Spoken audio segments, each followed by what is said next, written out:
आज मैं आपको गंडमूल के नक्षत्रों के बारे में बता रही हूँ कि इन नक्षत्रों में पैदा होने वाला बच्चा जिद्दी, माता पिता, कुल और अपने शरीर का नाश करने वाला होता है।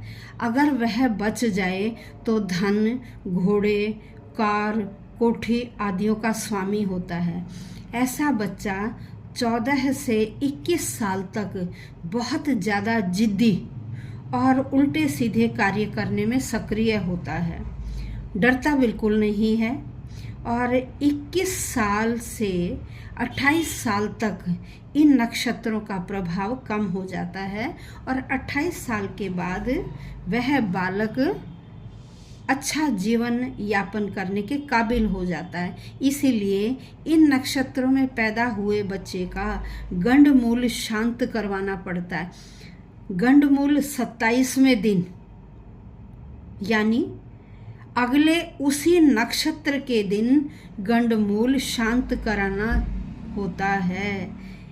इन नक्षत्रों में उत्पन्न होने वाले बालक के जब तक उसका गंडमूल के ग्रह शांत न करवाएं तब तक उस बालक का शास्त्र कहते हैं कि तब तक उस बच्चे का मुंह नहीं देखना चाहिए।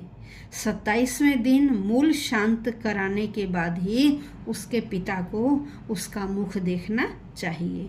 तो आइए नक्षत्र देखते हैं कौन कौन से।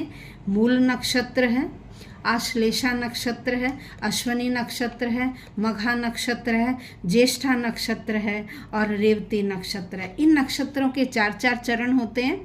मूल नक्षत्र में जो पहला चरण है उसमें क्या पितृनाश, दूसरे चरण में मातृनाश बताया गया है और तीसरे चरण में धन नाश बताया गया है।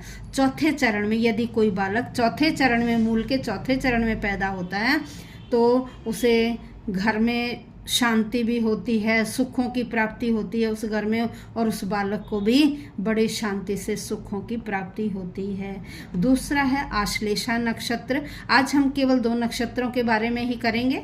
आश्लेषा में यदि कोई बालक प्रथम चरण में पैदा होता है तो बच्चे को शांति, सुख, उसके घर में भी शांति रहती है, सुखों की प्राप्ति होती। लेकिन यदि वह दूसरे चरण में पैदा हो तो वहाँ धन नाश होने का बताया गया है और तीसरे चरण में मातृनाश बताया गया है और चौथे चरण में पितृनाश बताया गया है। यह शास्त्रों में बताया गया है, मैं अपनी तरफ से नहीं बता रही हूँ। तो जो शास्त्रों में लिखी हुई बातें वो बिल्कुल सत्य होती। धन्यवाद।